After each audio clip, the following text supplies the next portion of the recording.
Yo, every single time they're like, all right, we're going to send you to a video and then you'll come in clean. And I'm like, all right, I'm ready, boss. And then Aurora does his thing and I just can't keep a straight face whatsoever. But that's Aurora. And that's a wrap. As far as the other three matches are concerned, we're heading into our fourth one. It's Enemy versus Denial. So far, we've seen your compatriots Soar just absolutely rock the competition. 6 points. They haven't lost a single game. And in fact, the past 2 games, they didn't even lose a single life. You guys have looked really dominant so far, Ionic. What do you think the biggest point there is? Why do you think Soar's doing so hot? I think it's just everyone coming together, and we really prepared a ton for this LAN. So I think, it's definitely a really big change from the online stages, I would say. And so Soar has obviously been very successful. How do you feel about the rest of the guys here? Specifically, we're talking about Enemy and Denial. That's what we're going into. Do you think that Enemy and Denial, how have you felt about seeing their performances so far? Well, obviously, Enemy and Envy have looked pretty weak. Denial's been the only team to win games besides us, so I think Denial's looking pretty strong, and it all depends on whether or not Enemy can bounce back. Well, here's Enemy right here, and bounce back is certainly the term I would go with. This team had a very active springtime, looking really hot, and then the fall split came in. Not so much. We saw a lot of sort of shaky play going on for Enemy. They lost their Hunter for a while, and then even when he came back, this guy on your screen, Shattered, Verizial, Scream, whatever you want to call him, he certainly wasn't calling him perfect. What happened here, Aggro? It's tough to say. I mean, you saw the tweets from him about team dynamic and how important that is, and then whenever PandaCat did come back, it still looked like there was a disconnect in the team. It's tough to say if it was in the jungle, mid, solo, whatever it was, Enemy didn't win a whole lot of games. And since Verizial has come to this LAN, and we've seen him play in 2 games thus far, we've seen him play the nerfed Susano, and we've seen him play Arachne.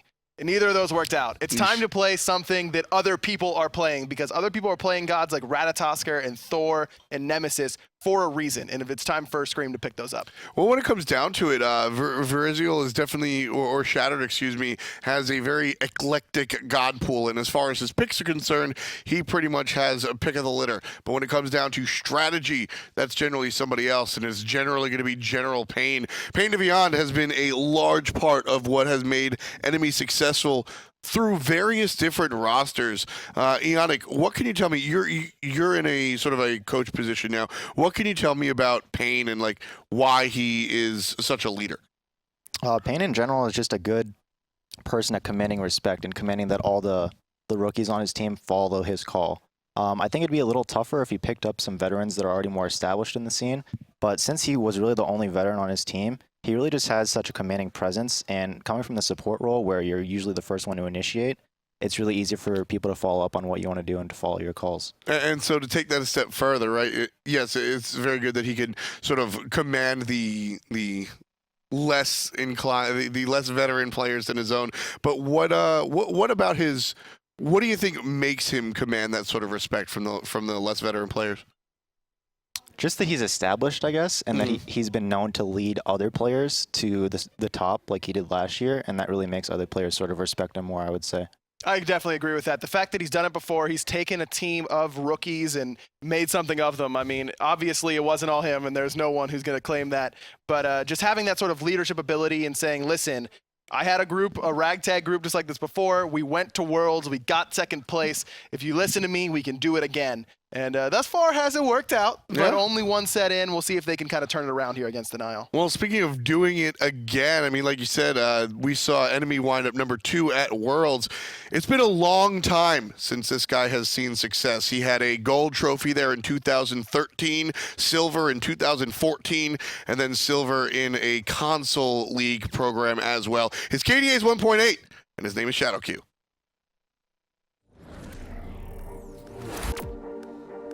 Shadow's probably one of the most tenured Smite players. He's been around for a while. Everyone respects him. He's just always done well, done consistently. I think Shadowq is one of the most aggressive early game supports, but I think he's probably one of the most teammate players out there too. He talks a lot. He keeps his team motivated. He's a really good player. He's always been the theory crafter of the whole scene. He's been around for a long time, and he's always been the one thinking outside the box. I love playing with Shadowq. He's really smart. He knows a lot of small things about the game that he always keeps in mind, and he's our like main shot caller. Shadowq is a very smart, like methodical player. Like he thinks about the game a lot in his off time. You know, he's a good theory crafter and he has the mechanics to back it up. So he's a solid. Shadowq used to be considered like the smartest player. Like he would just outplay everybody. But recently he's been like on the decline. Don't know if it's motivation. He's not where he used to be. Shadowq, being also a veteran, has the experience and also he's very good at theory crafting. He has really good ideas. He has an excellent ability to analyze situations and learn from them, which makes him a very, very good support. Shadowq is one of the people that got me into competitive. I used to watch his stream like all day. I would ask him a ton of questions. He's a really intelligent player and he's just a super good friend. Well, enemy, they've got the first pick. Denial on the right-hand side. They will have the second, and we'll see how this one works out. Aokwang immediately banned out against Denial. Homiefe has embodied Aokwang. I think that there is a conversation to who is the best jungler. I think there are a couple of players in that conversation. But when it comes to the Aokwang personally, I don't think there's a conversation. I think Homiefe is the best Aokwang player. I don't know. We saw Ananser do some pretty sick things with Aokwang so far today. I'm sure he would have a couple things to say about that, as well as it gets permabanned against up against adapting. But it's no secret that the top three, three of the top junglers in the world all have Aokwang in their god pool and all get it banned away from them consistently. That's no coincidence. What I think is very interesting to see out of these pick ban phases is enemy. Again, they focus hyper on Homiefe. They ban out 2 high volatile jungle picks, and then Denial, much to everybody would expect, they focus to support. The big name PainDeViande. They focus Athena and Terra. Ionic, do you think that is a wise option? I think it's interesting that they banned out Aokwang and Nemesis and were then hovering the Janus. I was a bit confused because Thor is a really huge comfort pick for Homie. So banning away Aokwang, Nemesis, and then first picking the Thor away from Homie is really smart for an enemy, I think, here. Plus, we get to see Shattered on not Arachne and something a little bit more meta here, not Susano. So we'll have to see if he's going to continue to build that Heartseeker. I'm assuming he will not on the Thor, going for more the hi-rez or the Jotun's Wrath as per standard. Interested to see what Homiefe is going to go for here. Like he's got no clue. Those are the three. He's got no look at his face. He's bewildered. He's just thinking about it, man. Don't worry. He's what is this? No Thor? What? I don't know what to do. Look, he's alt tabbing. He has no idea what's going on right now. On a serious note, though, Denial. They've got pick of the litter. They'll go with Bacchus, one of Shadowq's absolute go-to gods, and they'll pair it up with Agni for the mid lane. These are 2 comfort picks for enemy being taken away from Denial here, but you mentioned it. I mean, Shadowq is the guy who played Bacchus more than anyone, I think, during the online portion of the fall split. Then Agni, a comfort god for Khaos. However, this does leave open Giannis. I'd assume that's what Khaos is going to go for here. I would think so. Giannis has been very successful for enemy in the past, and then, of course, anytime you can pair Thor up with another global or semi-global is generally a good look. You've got Thor, and across the way you've got Bacchus and Agni. Where would you direct this pick ban, Ionic? You're definitely looking for a mid laner for Khaos. Personally, I think Khaos is probably the best Janus in the SPL. Interestingly enough, he's going to go for the Scylla. So Scylla definitely... It's a little awkward to play Janus with sort of setup characters like Erlang Shen, I would say, because all you've got is really the 2. But Scylla really makes life hell for the frontline characters, especially on the other team. This is a ton of setup for Scylla right now, and Scylla, talked about a whole lot with this patch. How strong is she going to be buffing the early game? We always know that she's going to come into the late game swinging like a truck. We'll have to see how well Khaos is able to follow up off the CC from Thor and Erlang Shen here, because on that Raw game 2 against Sor, he just was never able to get in position to follow up because of how hard Sor was in his face. You can't just stand there and follow up with damage if you're taking a ton of damage yourself. So we'll have to see if Denial is going to play the same sort of style. However, it's a lot easier to get away from pressure whenever you're playing Scylla as opposed to Ra. Well, Najah will be the jungler of choice, I assume, unless we see something absolutely crazy. For Homiefe here, which is interesting because just sort of like on the opposite of what Ionic was saying about how a setup god for Giannis is a little bit awkward, a setup god for Agni is also a little bit strange. What do you think Denial are going for with the Agni Najah? I think the Bacchus Agni combo in particular is usually a good combo. Flop into a couple bombs usually works out well. However, Agni into Najah not always the best. Like usually you want a big alt mage like Scylla, Poseidon, Ra. Yeah, it's going to be interesting. Naja has a very volatile matchup up against Thor because if you're able to use that sash to interrupt a hammer throw or interrupt the Berserker's Barrage, you're all of a sudden in a great spot. However, if your sash is down and Thor dunks on you, you just kind of you're holding that. I mean, you've got nowhere to go. So it's going to be interesting to see how well Homie's going to be able to play around the kit of Thor. However, with how much Thor Homie plays, I'm sure that's not going to be an issue. I love seeing what Denial have done here. Perfect. They ban out both of the magical hunters, Sol and Freya, and then they select the Ram, who does very well against Chronos specifically. So we'll see where enemy want to go. I think that they're banning away the magical hunters here because they're assuming this Erlang is going to be in the support role. Yep. And if it is, that's going to mean that enemy is going to be forced to put a guardian in the solo lane or have 4 physical damage dealers, which makes it really easy for Denial to counter build. It looks like it's been a pattern lately. No teams are really prioritizing their hunter pick, leaving Sol, Freya, Jingwei, all those gods to be banned out during the 3rd phase. Luckily for Denial, Rama was left through, who's another strong hunter pick. And I think also Naja is just a comfort pick for Homiefe now that I think about it. Yeah. Not necessarily looking for any big setup combo in the mid jungle. Yeah, that's sort of what I was getting at when I asked you specifically, because Homiefe, we've seen him. So he's relatively new to the SPL in general, but he's been playing Smite pretty much forever. And so if you really have been around the back channels, you know that this Naja coming out of Homie's hands is pretty scary. The Scotty, I mean, Denial, they meme for a living, so I'm not going to take anything they do seriously until they actually lock it in. But across the way, enemy, they go to Xbalanque. That's an interesting selection that we have seen a couple of times. Why is Xbalanque so popular lately? I'm not too sure, honestly, but definitely the alt really helps you with those mid-game engages, Gold Fury fights, 3v3s in mid. You can contribute from outside the lane. I would say he's definitely on the weaker side of picks for the hunters and definitely not ideal, but definitely fits in well with this comp, I would say. I think it really works up against Naja's ultimate. No setup's going to be able to happen whenever you pop that Darkest of Nights. Someone will be in the sky, but Agni won't know exactly where they are. It'll be difficult for the rest of Denial to follow up off Homie's ults if enemy can time theirs correctly. Awesome. So when it comes down to it, enemy, they've stripped Homiefe from his selections and made him settle on Naja. What's your pick, Yannick? I'm going to have to go with Denial. They've been looking the strongest out of these other 3 teams, I would say. I would agree with that. Denial looks the strongest outside of Soar right now, and enemy, I mean, to get shut out in 2 back-to-back games, it's tough to keep morale up. A little bit rough. It's enemy versus Denial, and on the call, it's Graham the Man with Tully the Ham. The man, the Hindu man. That's right. Tully, this composition coming out from enemy here is not something we've seen too often from them. Scylla with a Xbalanque, obviously, he's got some synergies there, but they're still mixing things up here, these boys. Definitely panning for the late game, I would say, out of enemy with that Scylla Xbalanque combo. Trying to disrupt the initiation for Homiefe on the Naja with Darkest of Nights is a good idea. We haven't seen Shadowq play the Thor in a long time, and normally when he does, he plays it more of a utility style while he'll go defensive, like Breastplate of Valor, and try to set up his mid laner. And playing the Scylla, I think Khaos should be successful for the most part. He has the Erlang, Shen, and the Thor to give him some easy setups. Not just that as well, but the Xbalanque ultimate, the Darkest of Nights, you do have to stand still or you're getting stunned, and just as it's about to tick, you can hear that noise go off and hit the I'm a Monster just at the right time. You have that split second to make the decision, and that's something that Khaos is definitely going to be looking for in that ultimate. And starting off the game, looking at the relics, so far so standard, nothing out of the ordinary, just no wraps, both shells on the supports. I'm interesting to see the style out of enemy in the dual lane, because Erlang Shen should be really aggressive in the early laning phase, but Xbalanque wants to try to kind of farm in the early phase and then look for the kills in the team fights. Yeah, see if he can actually make that happen for himself there. You can see the deep wards placed down by Denial on the right-hand side of the jungle here.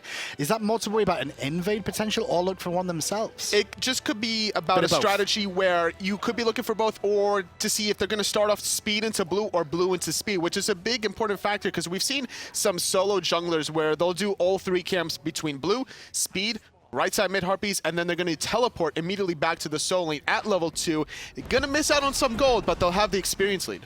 We got to see Scylla over in Group C as well. She did get a bit of a buff to her crush as well, so able to clear the wave a little bit more effectively in the early game than she used to be able to, especially when she goes to Soulstone as well, which helps her out. We haven't seen Soulstone a lot ever since the previous changes. Like in this last split, since Season 3, a lot of people have been preferring Vamp Shroud in mid lane for the sustain purposes, but because you're always sitting with a jungler, you don't always have to rely on it. So going for the burst is usually a good style, especially considering just how much burst damage Scylla does. All about wave clear here, and you can see early on, that was a nice little play coming out from Hurriwind there, just to make sure he got the dash off at the right time to clear the wave, and already the fast hot rotation from Homiefe will secure the right-hand Harpies here, as the Elemental's probably going to go the way of enemy here, but only to Khaos on his own. So, interesting. Benji, though, he was in the solo lane by himself. Homiefe made the rotation in the mid lane, so that means that Benji will hit level 5 first before Marauder, and that could give him a power play maybe to find first blood. Quite possibly. On top of that, that clear in the mid lane from Denal, very strong there with no pressure available for Shattered, is going to allow them to get the left-hand Harpies as well. So overall, Denal off to a very good start at the beginning of this game. With Denial in the duel lane, just now hitting level 3, we'll see them kind of peel back right now, because like we were talking about before, Pain playing the Erlang Shen, he wants to play this aggressive. That's what Erlang Shen is all about. Well, Marauder on the Ravana versus the Vamana early game, trying to put the beat down onto the little baby for the time being, and doing good work with it now. You can see Bluestone online for Benji. Meanwhile, Marauder gone for the Death's Toll here for the extra sustain in lane. He has to be careful, though, with the Bluestone, because if he accidentally hits Marauder, then those archers are going to turn onto Benji, but just doing a lot of poke, backing off immediately, doesn't want to take too much archer poke. And actually, at the same time, you can still see a small advantage for Marauder in that lane, even though he took a lot of poke from Benji there. The potions is the big situation you can tell between the two. Ooh, Homiefe going to eat the root and the crush. Has to be careful. Going to sustain a little bit off of the steroid, but now Hurriwind getting eaten alive by that Berserker Barrage. Yeah, he'll be okay though for the time being. Benji back to the solo lane here. Little trades off between the two. We could actually see a kill in this lane, Tori, with how aggressive he's been so far. Absolutely, but Benji should hit level 5. He could potentially use his ultimate just to sustain himself and stay in the laning phase a little bit longer. Considering he has those 3 archers, he definitely wants to try to push that under the tower of Marauder. You talk about pushing under the tower. That's what PandaCat and PainDeViande are doing in that duo lane right about now with the Erlang, Shen and Xbalanque. We're on the Transcendent, so he's definitely looking for the farm game as we mentioned.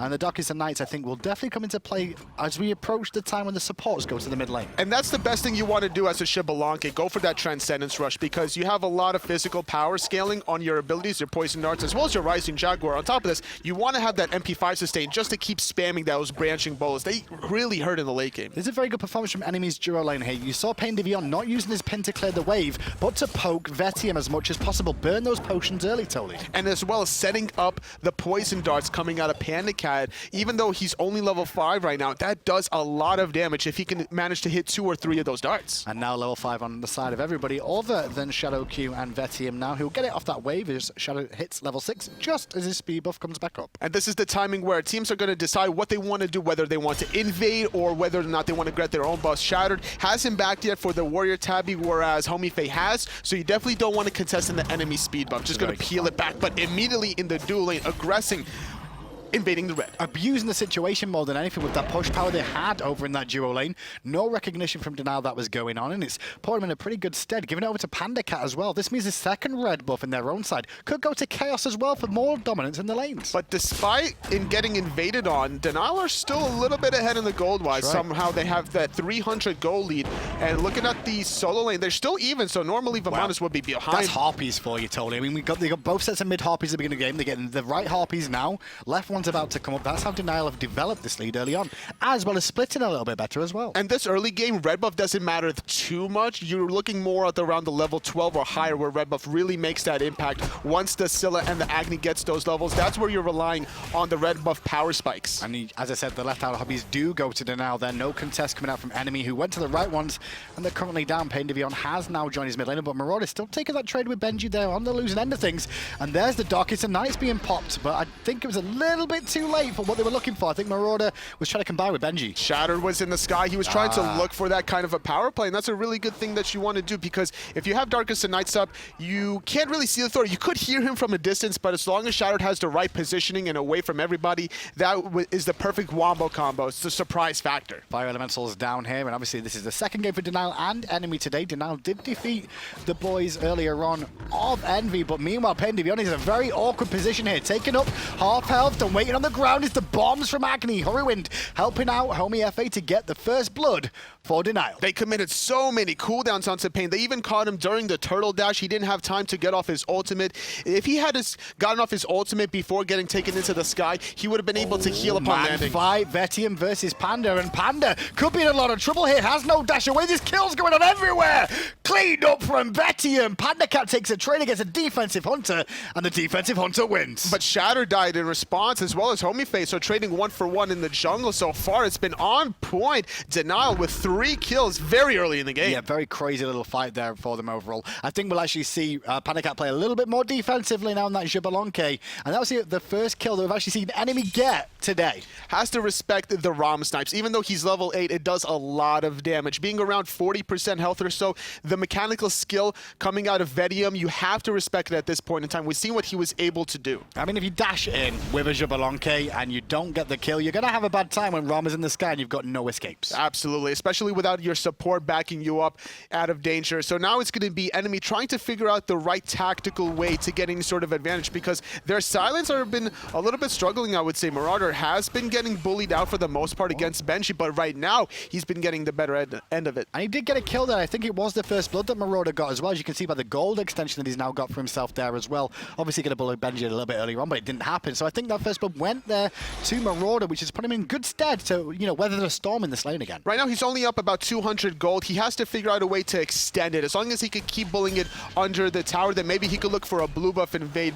The speed buffs have respawned, but both of the teams are going for the speed instead of looking for any sort of invades. How you say that, but look at Homiefe going to the right-hand side here, looking for Marauder. If he can find the ring toss, which connects, he didn't want to follow up though. It would have slowed him down and gave him the speed to catch up. If Homiefe found the stun onto the Ravana there, then he always has to worry about the counter engage coming Thor. out of Shattered. Yes, Yeah. the Well, Thor global. talk about that. He's up in the sky and coming down as well. Darkest of Night's already been popped, and the focus really seems to have been onto Shadowq in the jungle, but it didn't work out. Hurriwind gets away. Shattered is in a lot of trouble here. One hit from death, but he will make it out. That's fine though, because even though they don't find the kill, they still have lane control in the mid lane. There's 3, even 4 members now making the rotation. They're going to be able to get the left side mid harpies guaranteed, and now if they wanted to, they could look for this red buff invade. Oh, they could. They're going to look for a blue buff invade, that's for sure. On the right-hand side, give that one over to Benji again. Make sure Marauder going to get pinned back a little bit more in this lane. Has to watch his mana a little bit more, and Homie may still be looking for a pick, but I think he got spotted out. He realized it, so he just went and farmed instead. And that's so important for a Vamana to be able to control both blue buffs, you know, having the ability to spam your cooldowns as often as possible, especially against a god as Ravana that wants to be able to trade in hands. Vamana doesn't want to trade in hands. He wants to trade mana usages, and then that'll give Benji the lane advantage. He could start looking for the proxy waving between tier 1 and tier 2, and the difference of the teleport cooldowns is about 30 seconds. So in about 2 minutes, when it's the 10-minute mark at this point, that could give Denial power play. Well, Shattered going to pick up some farm in the duo lane here, and if Vetium walks far forward here, he will look for the wall. He's not got his ultimate available to really force anything, but, you know, trying to force a purification is not all doom and gloom, but Homiefe's on the rotation He's too. going to be able to find the stun into the sky. Shattered goes, didn't even pop the purification. He sees who's coming around the corner, no time to react. Clean kill. Destroyed. That's all that was. It was just nice and easy picked up. And as you can see in the screen there, Shadowq on the Bacchus. 14th game of the season for him so far. 14 times he's picked Bacchus, and they'll always go to it if you leave it up for him. We always talk about these comfort picks out of these teams. Catching the Scylla, though, before she was able to teleport, but now in the solo lane, Marauder constantly being a bully. He's even a level behind Benji at this point in time. But there's a rotation coming from Homiefe. Again, the Darkest of Nights is back on. Benji's trying to slow down Marauder, especially with Agni coming around. The stun going to connect. Sash follow up, and a flame wave from Hurriwind will give another kill the way of Denial. This is the problem. Sometimes you have these solo lane advantages in laning phase, but you cannot be that far extended with all these rotations coming around the corner. Just a great recognition from Denial, abusing Marauder's aggressiveness. Well, already it seems to be going the same way as the set earlier on today against Thor. It's a little bit better from enemy, but it's not good enough right now, is it? I mean, once again, Denial is starting to get a lead, and they've not even done a goal fury of that. Denial have a lot of momentum right now, being able to 2-0 Envy earlier on in the day. Enemy losing very convincingly against Thor, so that definitely doesn't help their morale, and it's going to be a great test to see if they're able to bounce back after the last set and try to do something here against Denial. It's a good point here. Ryan Harp is about to come up, not flashing just yet there, so for a few more seconds. Homiefe, though, very instrumental in everything we've seen today, involved in all 4 kills in this game so far.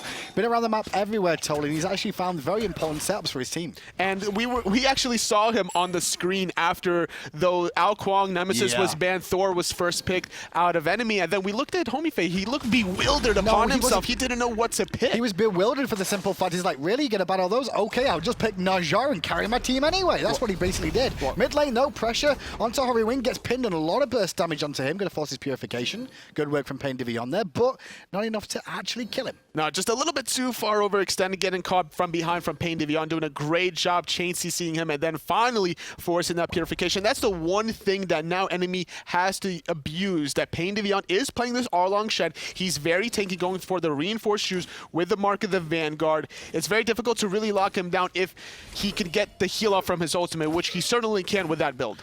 Well, you can see Vetium in the lane here doing his best to just continue following up that Devourer's Gauntlet that he's got online. Obviously, you can see the Transcendence is fully stacked for PandaCat there, but PandaCat played it a little bit safer since he did get soloed there earlier on with a little bit of a misplay. He was looking for the aggression tolling, you know, and I guess you're trying to feel yourself a little bit. Like we mentioned before, Erlang wants to play aggressive, Xbalanque wants to wait for the team fights. It's a weird combination, but it works during laning phase. But once those supports leave the laning phase, the Rama definitely has the advantage. The steroid with attack speed is just a little bit too much for PandaCat to really handle. Well, Blue Buff being started up here by Denial, but Marauder's here to try and slow them down. And an actual collapse coming in from enemy. Have a monster hits! And actually, that's a dead Benji already. Nice little pick. Marauder, though, credited for the kill. I bet they wish that went to Scylla.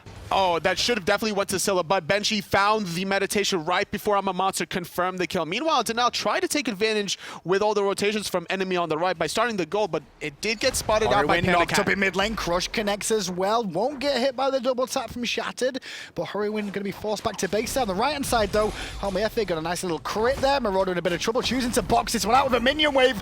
Archers to the rescue, and Homie recognizes Archers are dangerous. Great opportunity, but now Shattered's making the rotation, pinning Homie against the wall. His ultimate's still available, but he elected not to do it. He tried to find the stash for the immunity frames. Went for the big play, and in the end, he's going to fall down for it. He could have, just, like you said, he could have ulted away, he could have ulted into them.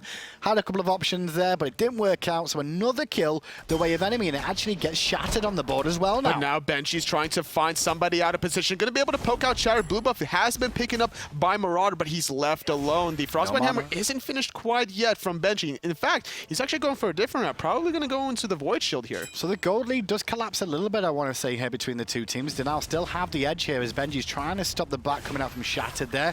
And obviously with Marauder coming back in with the teleport, it's an interesting situation as the teleports are now on separate cooldowns. Benji will have about a 20 or 30 second window, but that's not too big of a matter as long as Denial force a Gold Fury. And this point in time with Denial, they really need to find a way to keep extending their lead. They can't get picked off at this point. Yeah, approaching 30 minutes in, the speed buff has respawned on the right-hand side here. Homiefe is here to take it. Marauder not going to be able to contest. He's not going to support his team this time around, and that's why we saw a nice little pick coming out from them. And looking at the face of comparison between these two players, both of them really like to play aggressive every now and then, but they have different style of gods. Benji wants to go for more of these late game gods. We saw him play wonders with the Amaterasu and the Vamana in his previous set. And you can see that by the KDAs as well in the performance. He's very focused on farming here. Benji Marauder still adapts into the Pro League for the most part here. Still his rookie year to an extent, and he's still doing great work. He's come on leaps and bounds since the days we first saw him against Baskin when he was trying to get into the Pro League. Oh, but in the mid lane, the Monster connects onto Shadowq, but only take about half of his health, so he'll be fine finding the stun onto Pain, but the rest of his team instead going for the left side mid Harpy. He's going to find the reset. I mean, we saw the Armor Monster come out there. Didn't do a whole lot to the back as Chug comes into play there as well.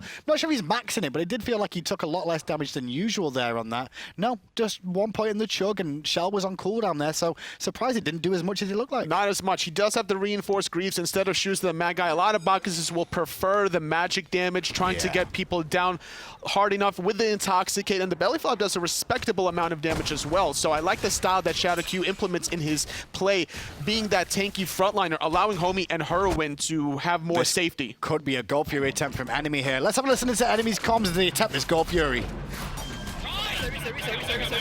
Beautiful. Beautiful. Alright, I'm covering mid. They might look to counter push mid. They will. Guys, if you can't defend it, don't I'm defending. I'm here. They're going right. Careful, right? I'm coming here. You want me to here? No, I'm gonna go back off. You're good mid, right? I got sprint. I'm good mid. I'm backing. Thank you. I'm going left. They might force my tower, maybe. Yeah, it doesn't matter. Yeah, right tower does not matter at all. Yeah. Don't worry about it. I was on left.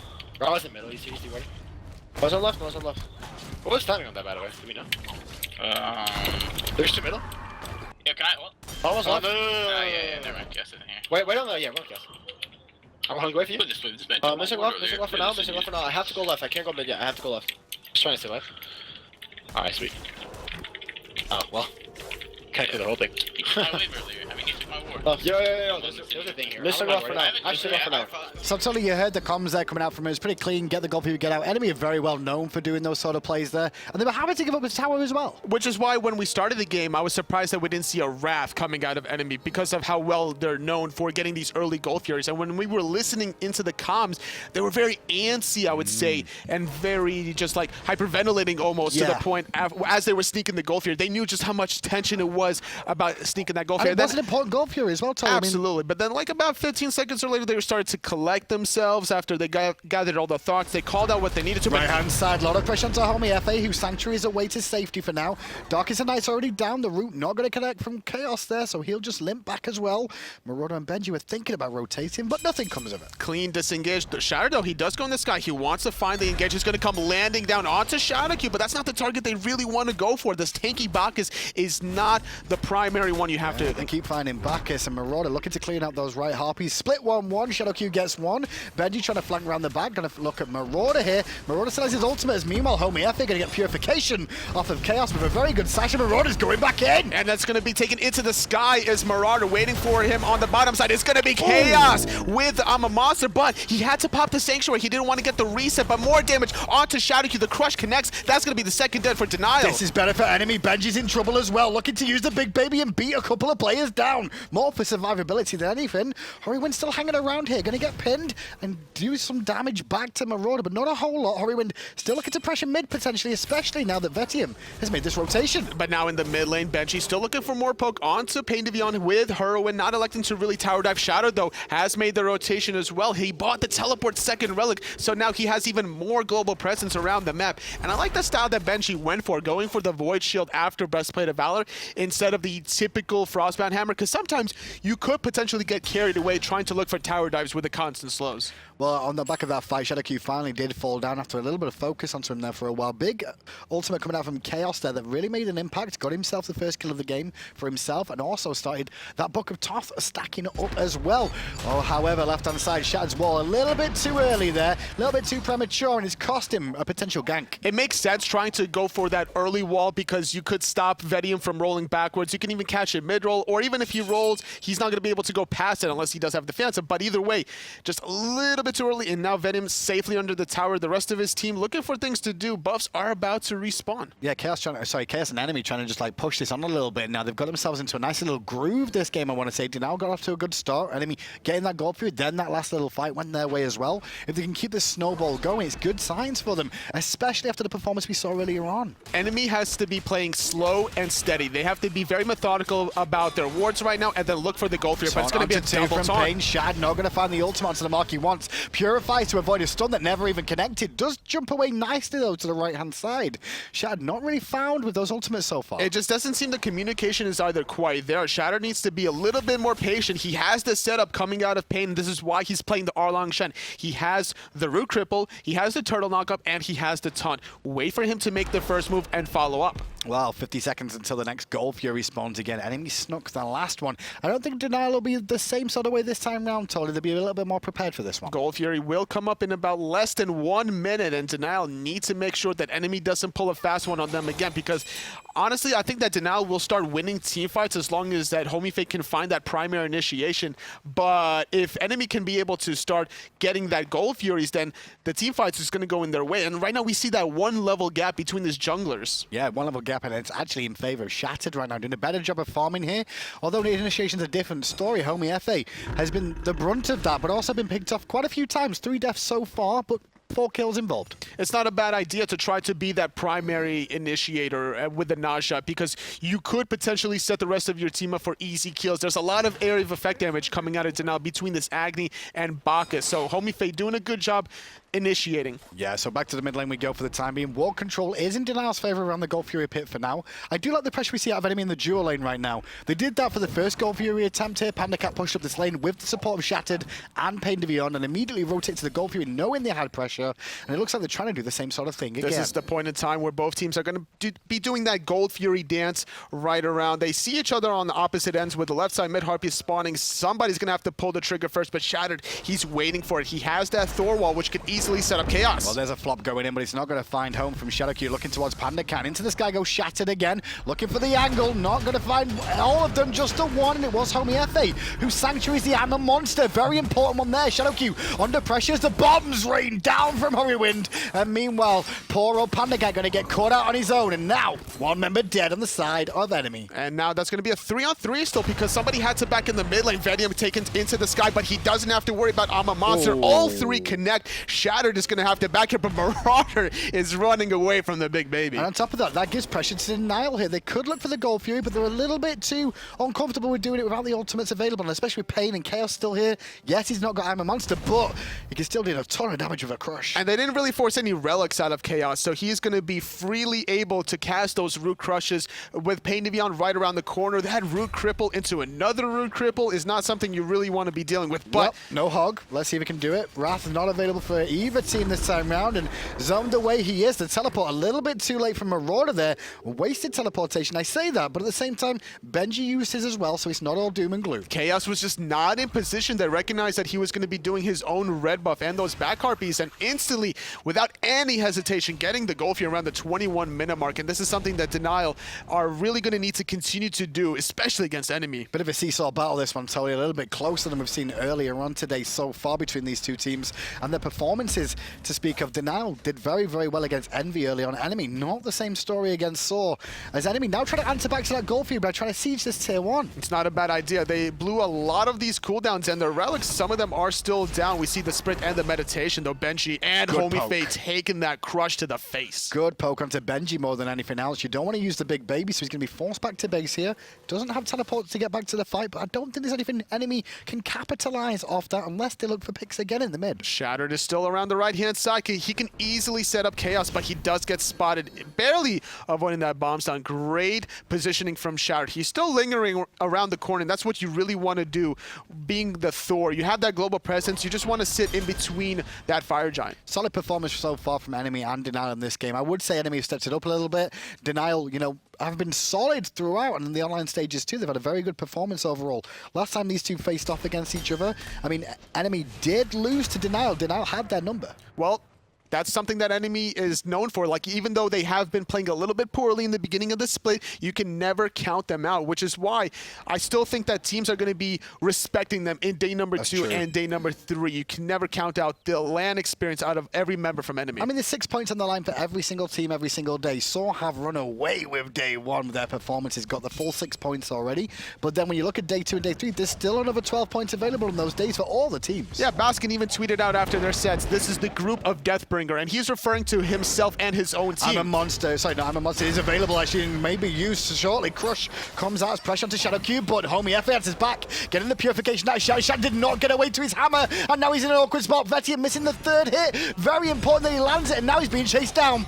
It's going to be Agni following up with a bunch of bombs. Now Khaos is forced to run away with the Sanctuary, but the baby is going to go big, and he's going to be chasing everyone down. I'm a monster being used defensively, but everybody wants to continue to chase down Marauder. Oh, the constant slows, nowhere to go. Ring-a-ding-a-ding-dong, and there's a dead man. PandaCat now under pressure, going to get all into the sky. The crush would have potentially killed Homiefe, and now Khaos is going to run because the baby was coming. Great cleanup from Denial. Crazy fight that goes Denial's way. Oh my goodness, Shattered barely got able to get away from that last one, but PainDeViande right around the corner. Everybody solo. He's just baiting right now because Shattered is right behind him. Can Shattered really do anything here? When he gets here, the double tap comes up, but that's all she wrote. Pain took a lot more poke than was needed. It will stop the push in the lane. left-hand lane, but the mid lane is a different story. I'm surprised Shadow didn't teleport to that hammer and going for the Berserker Barrage continue-up because Pain just absorbed every single cooldown from those 3 members of Denial, and everybody was relatively low, so they could have definitely followed up because the closer you are to targets, the more you synergize with that Thor passive anyway. Well, the Gold Fury went the way of Denial, the Tier 1 tower goes the way of Denial, and the team fight also went their way as well. That's why you see this lead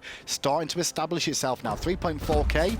We saw Enemy answer that back of the early game shenanigans that Denial got up to. They're going to have to answer back again now, Toli. But this gold lead at this point, it's about 24.5 minutes. It's nothing to write home about. You're still not in the most comfortable position, especially considering their last hit against Envious. Now, that was a comfortable position. That's true. I mean, experience-wise, though, they do have a small advantage here or there for the most part to the boys of Denial. But once again, it's not enough to really establish a full-on lead here as we approach 25 minutes in. Left-hand tower is about to fall down soon, where Enemy will lose that one. But PandaCat will be back in time to stop that for now. With the gold being this close, I would say both of these teams have these specific win conditions, I would say, right? You're trying to set up Khaos with his abilities. On the flip side, you're trying to make sure that Vetium and Hurriwind hits theirs. So there's a lot of mechanical skill, as well as Homiefe having to hit his sash and his ultimate. So a lot of mechanical skill needing to be executed to near perfection to win these team fights. I like the attempt from Denial there, looking for that speed buff invade. They were just a little bit too early for their own good, so they're going to have to give that one up. His enemy did collapse back in time. Benji going to hang around for now. Is PandaCat the one holding the mid lane for the time being? There's so many members trying to look after this. They're actually looking to gank Benji. The full combo is on, and there's no big baby today. The baby's dead. That was a great ultimate, but now knocking up Khaos. He doesn't have any relics, and on the flip side right now, Marauder doing a great job zoning everybody away from Denial. Now forced to run away. The pin going to catch Shadowq, but he's so tanky. He is. He's going to get a crush there, but it's not a whole lot of damage there. The ring toss did slow them down a little bit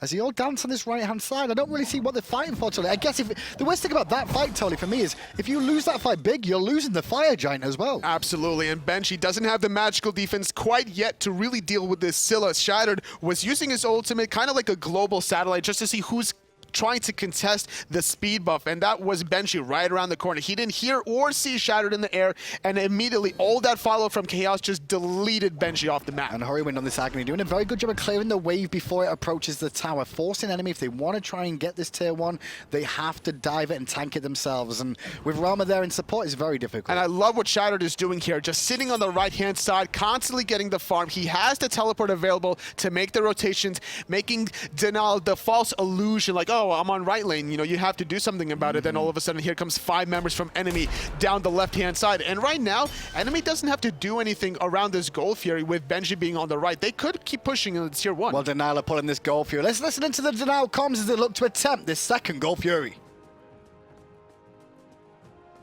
Okay, fight for raids, and then if it goes well. I have to push it right lane. I'm not going to be there for raids. They're looking for us here. I won't be there for raids, no X-Ball. We just need salt, and then we're good to go. Free fight. Right, homie. Solo's here. We got one. I'm centering Nice. I'm going to do red, Okay. I need help. You're going, homie. Coming, homie. You good, homie? You good?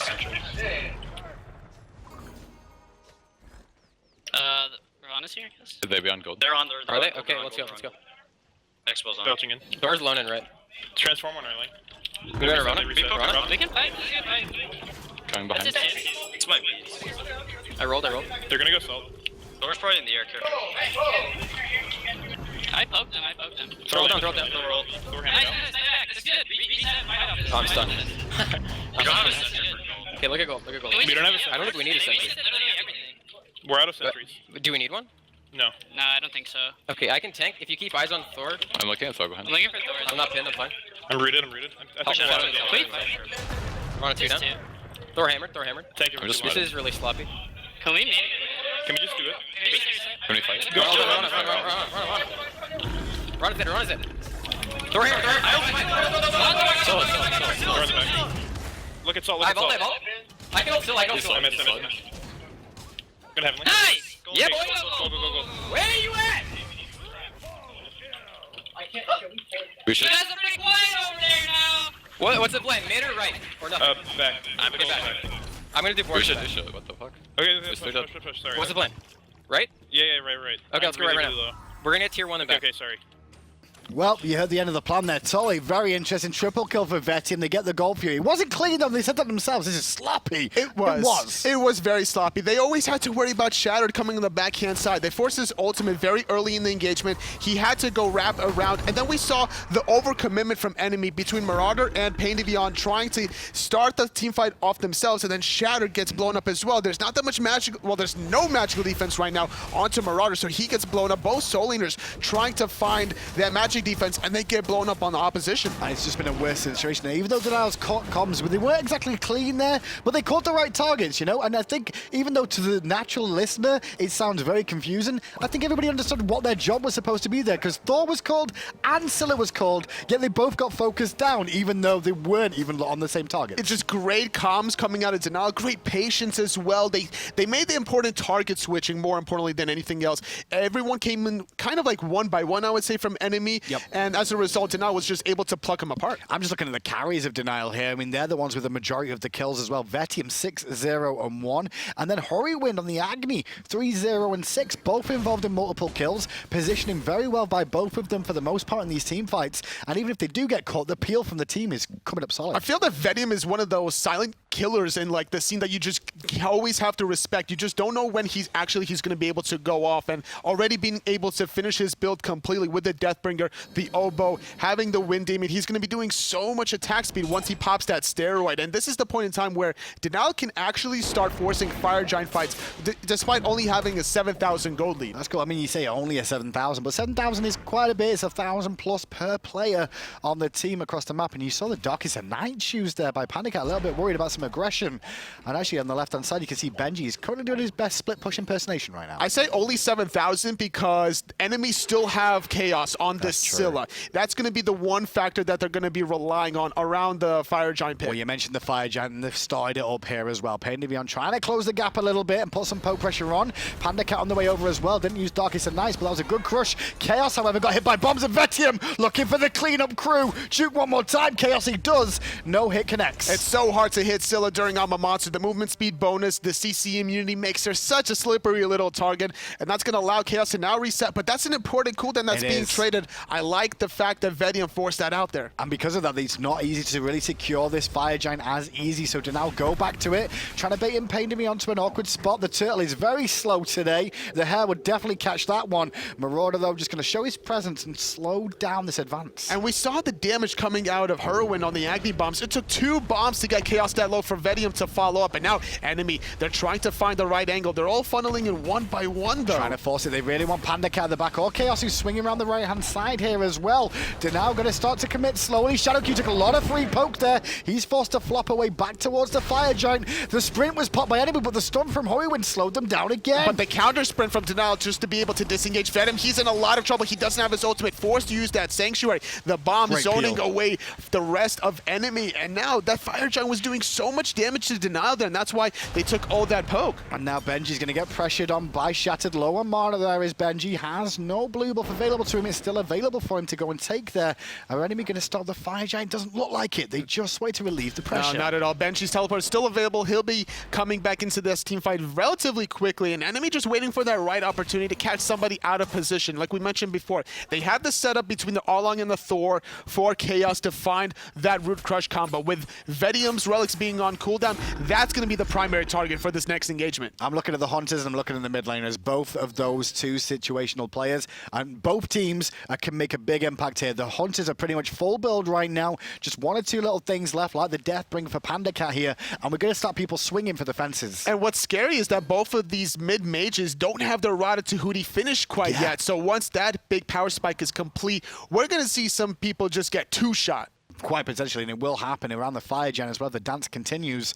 With the Gold Fury spawning in 30 seconds, though, you have to pay attention to that because gold's still vital for both these teams. And at this point, you could just put one Hunter there that could solo it. You have the lifesteal for both sides, Aussie for PandaCat, whereas we see Devil Gloves on the side of Vetium. So it should be relatively quick. If there's anybody out of position, you sneak that Gold Fury really quickly. But look at what Benji's doing on the left-hand side. He is really out there. He's been doing it all weekend, though. I mean, we saw it earlier on in the game as well. He's just constantly trying to push down the lanes, to apply pressure somewhere to relieve it elsewhere on the map, or potentially even get a couple of rotations over to be able to go for the fire. Normally in the early game, the Soul Laner's proxy between Tier 1 and Tier 2, trying to bait out a gank and then try to sneak Gold Furious, but now this is what he's baiting around the gold. Well, he took a lot of free poke there, forced to use the big baby for relatively free there overall. A lot of pressure onto him, no ultimates used by enemy. Big win for them. And that's what we were talking about, these mid-mages just being able to set things up. That one Thor stun with the Scylla follow-up gets Benji to below half health. Now finishing off the Bulwark of Hope. He still has his meditate available, so he's still going to be a big, important factor in this next team fight. It looks like enemy really happy about taking this fight, knowing that Benji does not have his ultimate available here. Relics are pretty much available for everyone now, as that does come off cooldown from Marauder on that curse as well in this next team fight. Every player of this team is now grouped up around the Gold Fury, which is surprising with Fire Giant still being up. And now Shattered and PandaCat, they see Benji right around the corner. He recognizes that the Fire Giant is not being started here, but look how much damage Hurriwind just barely able to negate. He does. He didn't even use his relic there as well. And we were talking about relics being available. Well, Vetium didn't have either of his relics up there, so I think that's why they were hesitating for a moment denial there. They're available now and immediately they commit to the Gold Fury. And that's going to be a very quick Gold Fury. Nobody from enemy are quite in position. Gold Fury does get secured by Denal, extending their goal lead to about 9,000. And on the right-hand side of things, Shadowq hung around the Fire Giant, keeping an eye on it, making sure it wasn't being done. It is being done, however, by just 2 members of enemy. The others are trying to keep everybody else busy. Shadowq happy to sit and watch him take 3 damage right now. It's absolutely what you want to do as a Bacchus player. You have to respect the Intoxicate damage if you're enemy. It's going to be a disengage even with Sprint. And Marauder just uses ult defensively. Meanwhile, PainDeViande caught out. The bombs have been waiting for him as he lands down. I'm a Monster was used by Khaos there to little or no effect. Shadowq takes a lot of free poke, but Meditate comes into play. PainDeViande knocked up and in the sky is Shattered right now.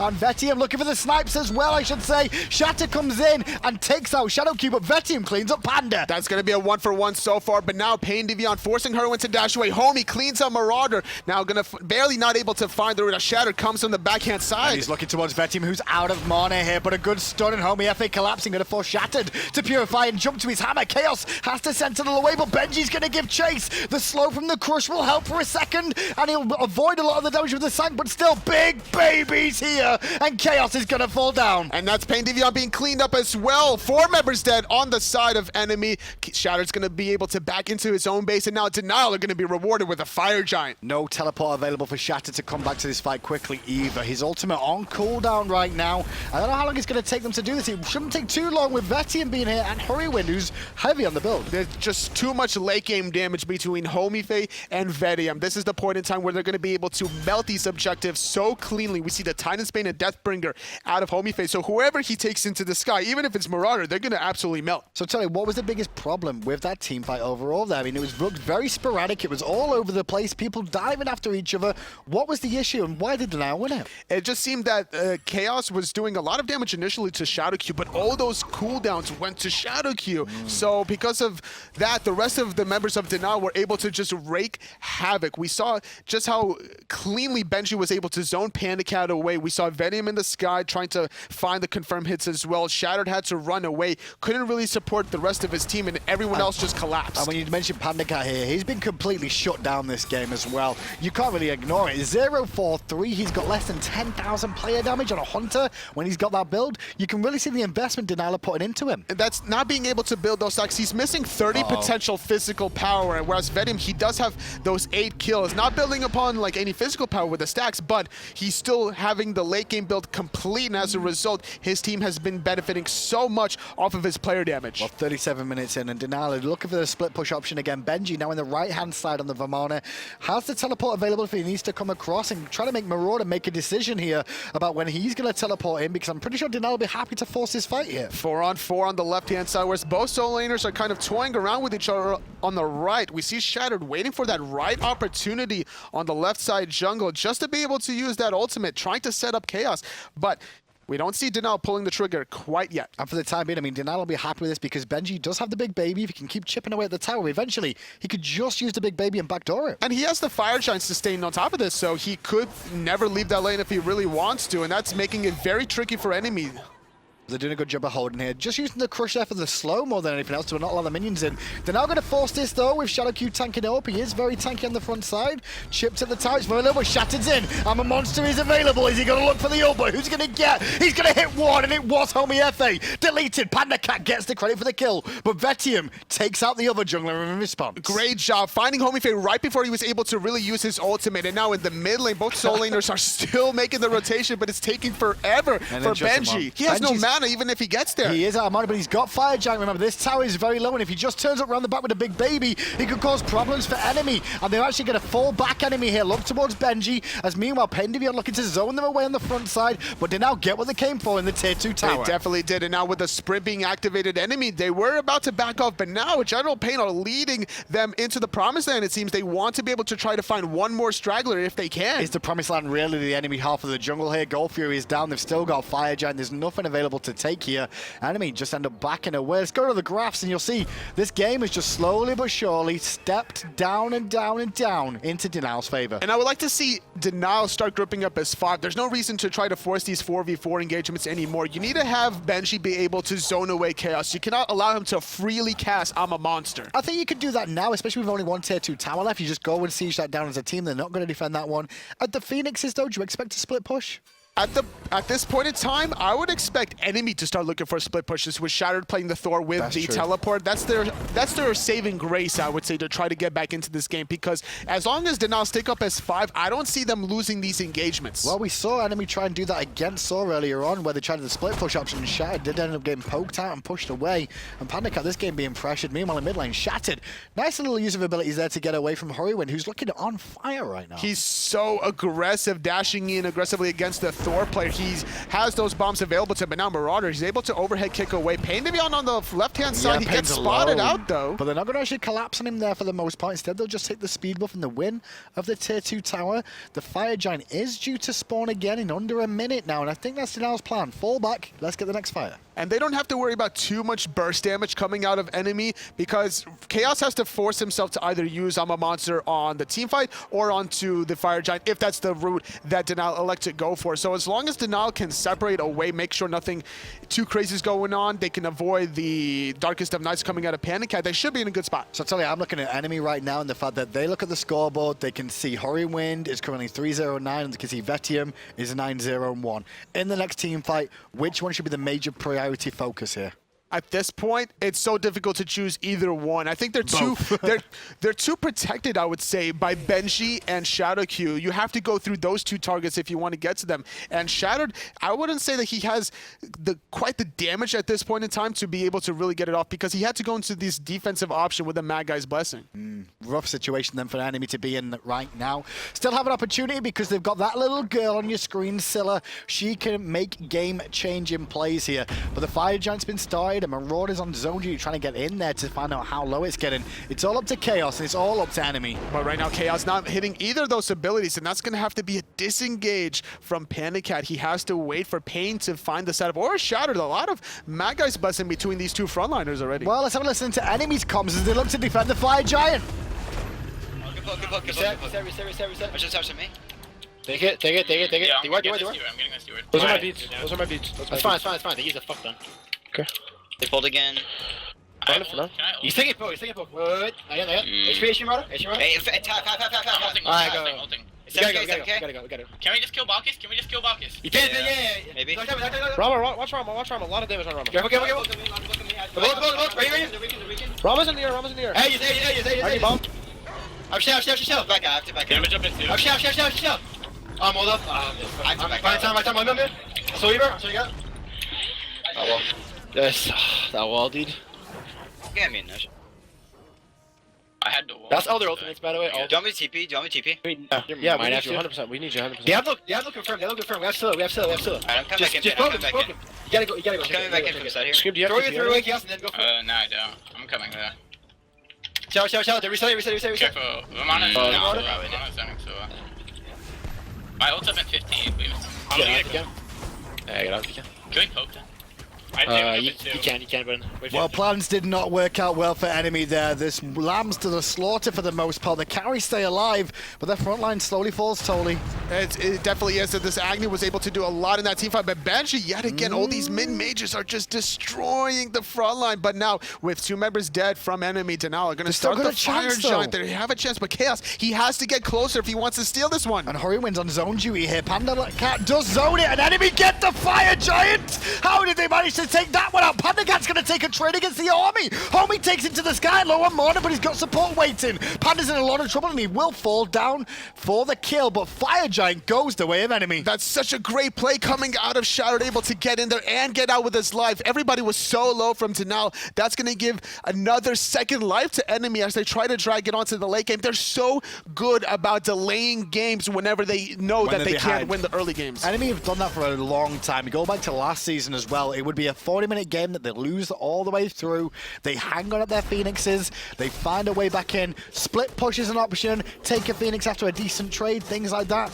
And now that Fire Giant, it's bought them time, Tori. I don't think they're back in it yet, but it's bought them time. It's bought him a little bit of time. Look at these Khaos's build. He's trying to finish off that. Okay, now he just finished off that Polynomicon. So anyone that gets rooted out, they're going to be taking that significant damage from this late game Scylla. Interesting choice from Khaos there, because he was invested into a Soul Reaver at one point and has now switched it up. He started buying the Soul Reaver and then invested into the Polynomicon instead. It can be useful if you can find the route into the auto attack, but Soul Reaver does so much for you. I agree. I think that if Khaos dies one more time in this game, he's probably going to sell that Doom Orb and go for that Soul Reaver. Well, but now, Denial, even without the Fire Giant buff for themselves, they're going to force it down the mid Phoenix. Shatter going to use the wall off. Vetium under a bit of pressure there. Marauder tried to close the gap on him, but talking about close the gap, PainDeViande was trying to do that as well. Phoenix has already fallen down. The flop was good from Shadowq. Pain is in trouble and Vetium's in the sky. 2 snipes. Good night, sweet fat man. That's all they really need. And now the rest of Denial, they backing off, but now they're leaving Shadowq left alone. Great job saving his life, and now Khaos gets deleted as well.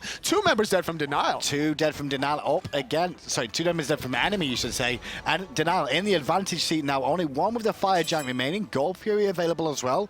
Denial, it's not been as clean against the Envy set, but it's been pretty okay. This is where you could see enemy making the necessary changes throughout the day, and this is what's so important about this whole weekend. You can make these changes throughout the initial set, throughout the next set, and then throughout the next days. So a lot of progression, I would say, already from enemy between their last set against Thor to this one. But it's still not enough, is it? Not at Quite all. clearly, like Denial looking pretty strong right now, pretty secure for a second seed at least. They've still not faced off against Thor just yet, but looking at how the teams have come out today, definitely in the order we expect them to be in, I want to say, in terms of like where they came in through the online stages. Thor have been looking like a whole different team as they came into this land. Denial, they've been always that like just out of the land contention spots in the previous seasons, but now they're definitely looking really strong. And I still think that enemy have a shot even in this game because the respawn timers are just so long. So if they can find one pick here, they can really make a play 5-on-4. And it is a full build Xbalanque they're up against as well. Vetium going to get crit there, a little bit of poison coming out. Crit's coming through, but the focus on him going to force the purification early. Homie had to sanctuary himself though, worried about an all-in attempt coming out from enemy there. Denial going to just limp back into the jungle here, quite happy with the result of that trade, I guess, and not wanting to force anything more after some relics are still on cooldown. 2 relics for PandaCat, 1 for Homie. Good trade coming out of Denial. They're going to back off. They already found the mid Phoenix. They're going to be waiting for that Fire Giant to respawn, I think, before pulling the trigger on one of these side Phoenixes, because the timing of it will also sync up where there's a lot of fire minions flooding down the mid lane, so enemy's going to have to make the decision whether or not they want to defend their mid Phoenix or contest the Fire Giant. And it looks like the plan from Denial will be head back towards that Fire Giant. 1:20 left on the clock there. They have to push out the right-hand side, which has been pushed up by enemy here, which is buying them time again. If the fight goes the same way, though, as last time, enemy can steal away the Fire Giant another time and just hold on again. Absolutely, and they could even maybe get them before the Fire Giant. They should be confident enough to start going for these initial plays because Khaos's damage is just through the roof. 1 good Root Crush combo with a Polynomicon hit. Forget about I'm a monster. That should spell immediate death for anybody stunned by Shadow. It really should. Homiefe sneaking up on the right-hand side in the jungle there at the moment on the Naja. And they might pitch Pain here. Pain a little bit out of position, but that Sash did not connect from Homie. Otherwise, that could have spelled doom for the Guardian. And in the end of the day, he's going to be able to fall back to the safety of his team. Denial are grouped up like a pack. You cannot pick anybody away from here. And I like what they're doing. You have to be able to have that herd mentality. Nobody can be isolated, and makes it very difficult for enemy. You say to that, catch anyone. You say that, but one armor monster could kill the whole team. Then if you position like that, That's a little true bit too much. That's true too. One But Thor roll into a Scylla roll. the question is enemy going to take advantage of all that grouping up? It's very difficult to try and do so right now. At the moment, it's ward wars in the jungle for the most part. Trying to make sure you can't be spotted, trying to use the Thor ultimate. All the teleports in from either team as well. Fire Giant about to spawn any second. The chains are being attached to him right now. And this is where the gold doesn't even matter at this point. Even though they have about an 18, 19,000 gold lead, it's the almost 50-minute mark. And Denal, they should be able to get those 3K pots relatively soon. But like we mentioned before, we're all looking at Khaos and Hurriwind in these team fights. Important game for both these two teams now. Denial have pulled the Fire Giant, trying to draw the boys of Enemy in a little bit more. But Enemy not taking the bait just yet. Sat back, waiting for the opportune moment. And it's going to be PainDeViande trying to spot it from a distance. Shattered, though, he's now teleporting through the wall with his hammer. The fire minion waves got pinged out in middle. So now, Enemy, they have to decide about forcing this fight right now or just letting it go. Well, the Fire Giant's still pretty healthy right now. A little bit more commitment from Denial coming out, but he's still not below half health right now. Shatter going to meet Benji in the mid lane and try to keep each other busy. Meanwhile, a little bit of aggression from Marauder, and he's getting punished pretty heavily here. Forced to ult defensively. Flop onto PainDeViande, forced to Medjai. Sash missing from Homiefe. Ring toss, however, a different story, and they're looking for Marauder. Shattered, forced to the sky, but Homie has managed to catch out Marauder, who's still alive. Meanwhile, PainDeViande is keeping Shadowq off the case. The root onto Homie, not even going to worry about it. No Sanctuary being popped there, but now in the mid lane, Benji was trying to catch that mid Phoenix with that fire wave, going to back off, and that's going to allow the rest of his team to be able to get this Fire Giant paid. If you steal this with a Javelin toss, he's got I'm ult done. as well. Don't forget, I'm a monster over the wall. No, Denial, get the Fire Giant. And Enemy, they've got it all in here to try and turn this around or bravely run away. At the end of the day, it looks like they're trying to run for their lives, but Khaos is in trouble. Vetium looking for the hot shots. He's not going to find that one.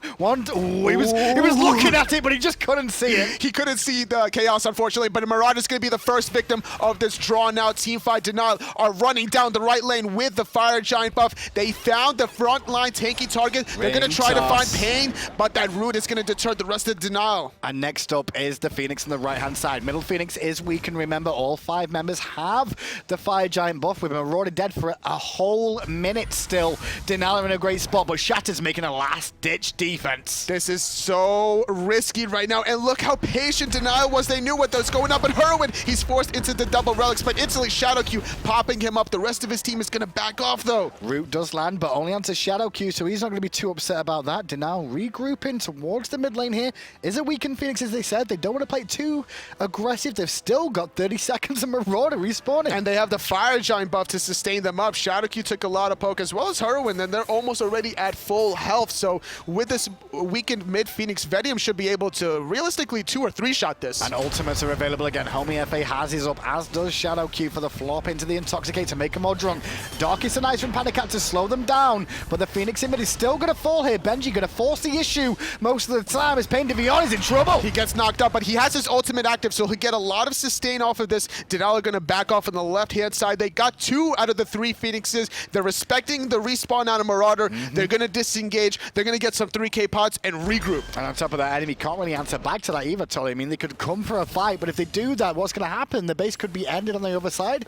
Instead, they're now going to go back home, like you said, spend up that money, and then siege the final Phoenix on the left. We're going to see just how risky Denial are feeling when they're going to group up, because at this point, there's 2 lanes that Enemy have to worry about. They could draw this out, Denial, where they're waiting for fire minions to keep getting closer and closer to the Titan of the enemy, and that can be when they make the maneuver, or they still have about 1 minute and 45 seconds with that Fire Giant buff to really get this last Phoenix in the game. Now let's go to the graphs for a second here and just have a little look at them. I just want to show you guys that for pretty much no period in this game where Enemy ever had.